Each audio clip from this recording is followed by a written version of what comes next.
Hi everyone, welcome to McLarry Fine Art. I am so proud to bring to you Donna Howell-Sickles exhibition of paintings and drawings. And we are bringing this to you live from the gallery and also live from St. Joe, Texas, and Donna Howell-Sickles studio. Hi Donna, how are you? Hi, Chris. I'm great. How are you guys? We're doing really well, considering everything. We have a beautiful body of work that is awesome to bring to these people and bring joy to everyone's home. So I just wanted to start by saying, you know, Donna, you and I met in 1990 when I was working for a gallery in downtown Santa Fe, and you were showing your work there. So this is technically our 30-year anniversary. Oh my gosh, it is. Exactly. That's a long time. We were both. It's been such a rewarding relationship for me, professionally and personally. I mean, you and I have worked wonderfully together. We've had great success, and we've also had such a good friendship, and you really feel like family to me as well.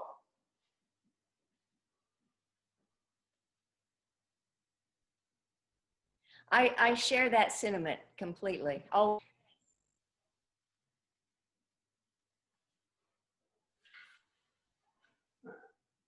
Me too.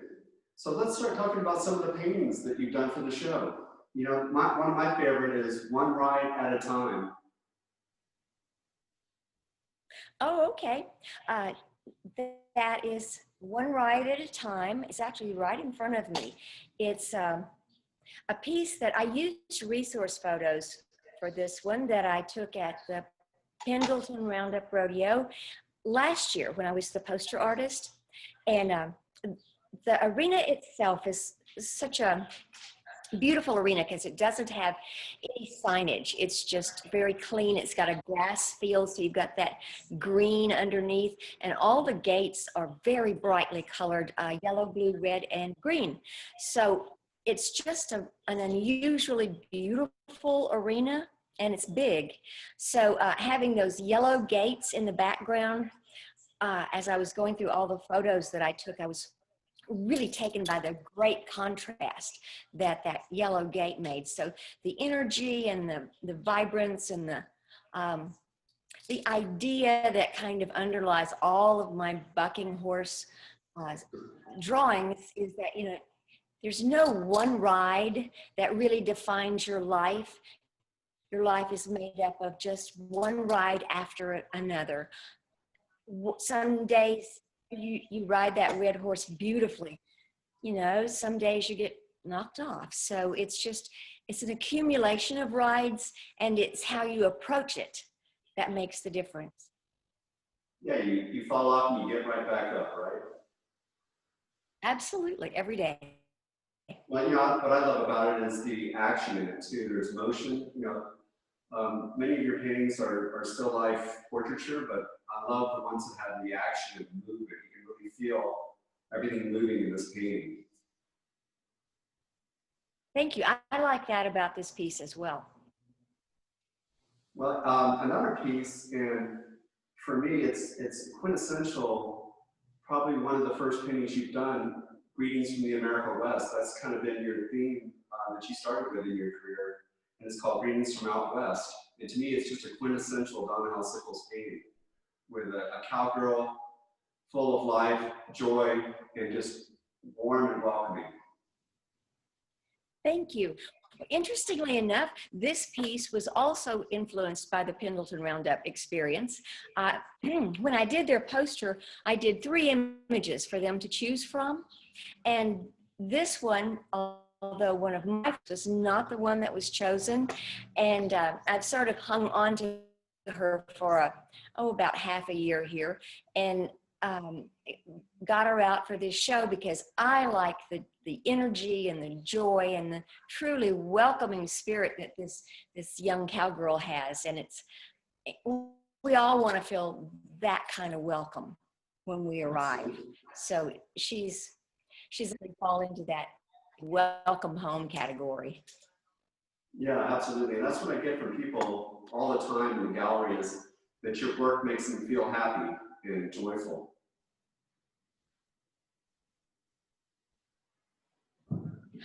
Um, Thanks. I get that a lot around here too. Um, and that's a choice that I made years ago, is to use my art to express the joyous part of who we are as people. It's something that we typically don't miss until it's gone, and it's vital for us to be able to survive. It's part of our, one of our basic needs is that ability to experience the joy of being here. Absolutely. We need And I it think now. all of my work does that. Yeah, we need it now more than ever. I think so too. You Yeah. know, the next piece called My Front Porch. And I always love your porch pieces. As you know, I have one with my 5 German Shepherds on a front porch, and it's just always such a, like, you're driving up to somebody's home and somebody's ranch. So the one called My Front Porch, you have 2 mountain lions. Right. We were during the, this one was done during that 2 weeks where we were closed down, and Ginger was down in her office and I was up in the studio, and the doors were locked and we were doing what we had to do.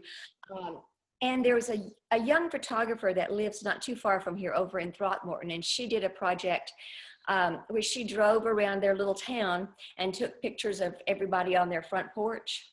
And I thought it was such a charming thing to do, to celebrate when you can't be together, just to kind of, you know, they would wave or they'd bring things out that were like pets and whatnot. Anyway, so I sort of did a piece referring to her project. So not sure everybody has mountain lions on their front porch, but they're good guardians, and they've been used in mythology for a very long time as a protective energy. And you find them all the way from, you know, cave paintings all the way through humanity. There's just something about the beauty and the strength of those big cats of any kind that really appeals to us, and that we could easily create stories around. So she has her protection right there where she needs it. And another painting that's great, perfect for this time we're living in right now, right? Oh, exactly. Directly influenced by it. So moving on to the next painting, it's called Something to Laugh About. And this painting features horses and a cowgirl, but a little something different, a cowboy in this painting, which isn't typical. You don't find male figures in your work very often, so it's fun to have this one, and I bet it was fun for you to do. Thanks. Yeah, it's not common. I have done maybe one a year for all of my career, and this year I've done like 6. So it's a little bit of a shift in more of the iconic Western imagery that I'm exploring. And this piece was, I drew the woman's figure first, and I loved the laughter in her face. So I kind of built everything else around her so that she's completely surrounded by her world and the things that mean something to her. And it implies by their laughter and the direction of their glance that they're in a friendly crowd, you know, people that also mean something. So I liked it. It took me a long time to come up with the right dog at the bottom. It had to be both guardian and friend, so it took me a while. But I'm happy with the feel of the whole thing, and I still love the laughter on her face. Yeah, there's this sheer joy in this painting. She's in such a great place. She's so happy. As you said, she's got the things around her that she loves, and her life looks complete to me. Yeah, me too. You know, also recently, and also in this new body of work, we've been doing a lot of wildlife paintings, like buffalo and deer. And God, they've been so well received here at the gallery. We sold a big buffalo piece last month, and I bet it's inspired from your trips up to Wyoming and through Colorado and stuff. What were you feeling about your wildlife work? Well, yes, absolutely. have gotten to go to the Wyoming area frequently for a couple of different shows. So I'm usually up there maybe twice a year. And that area just has such obvious wildlife. We have deer, we have all kinds of things here. We even have the mountain lions, but they're not obvious like they are up there. I mean, you can't drive through a herd of buffalo on the way from Jackson to Cody in Texas. I mean, that just doesn't really happen. You can see a bison in a pasture every now and then, and that's about it. And there's something about the energy of that part of the world too that just makes you notice the wildlife more. It makes me notice the wildlife more.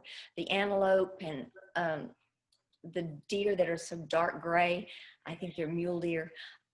So yes, and I have always drawn the animals, but I've drawn them in a storytelling context where they're with a cowgirl or they're part of another story. So drawing just the animal itself and letting the story be about the animal is a completely different mindset.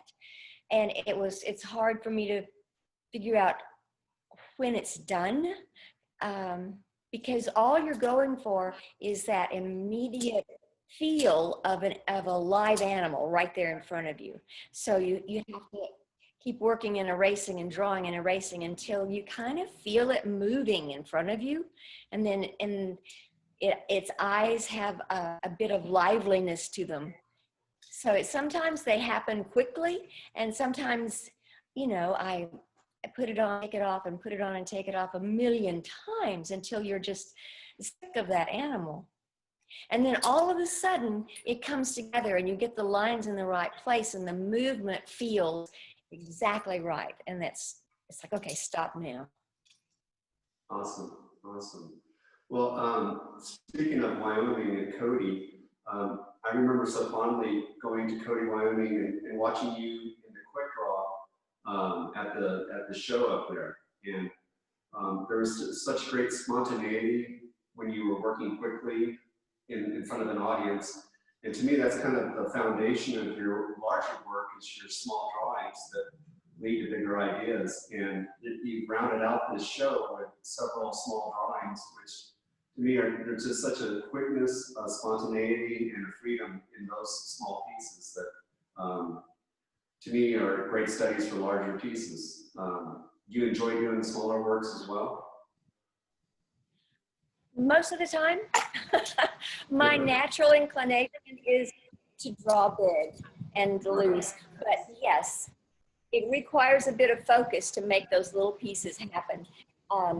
But when they're done, sometimes I just really, okay, adore is actually the right word, because they have that little, you know, pick me up quality that you can hold in your hands. So I love the little ones once I'm finished, but sometimes I struggle to get them that small.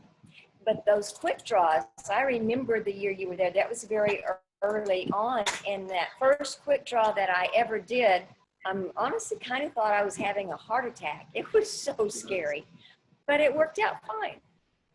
You pulled it off great. You didn't show fear at all. Yeah, it's your good to push really, yourself every now and then. Absolutely. Your fans really appreciate the small works because, you know, some of them don't have the space for a large work or the budget. So I think it really gets your paintings to a larger audience with the small pieces. Right. The small canvases sometimes, the small canvases sometimes, because they don't have the glass or the reflection, have a really engaging feel to them. I actually really love those. I've kept one for my own collection. I have several right behind me right now too, as you can see. I don't know if you can see them up there, Donna, but they're here. Great. Well, I want to let everyone know that our exhibition is a week from today at 5 o'clock. And Donna is driving out from Texas on Monday to bring us the artwork personally. And we're very excited to get the paintings in the gallery and to let everyone come in and see them in person. I thank you, Donna, so much for all the hard work you put in. And I'm really looking forward to seeing you on Monday and seeing the artwork. Well, I am so excited to get out of St. Joe. I love St. Joe, but I've not been anywhere since March. So I am so excited to come to Santa Fe. I can hardly stand it. I'll wear my mask, I promise. Awesome. Well, we'll go out and have some enchiladas and a margarita and celebrate you being in Santa Fe and out of St. Joe and in our wonderful gallery. Sounds great.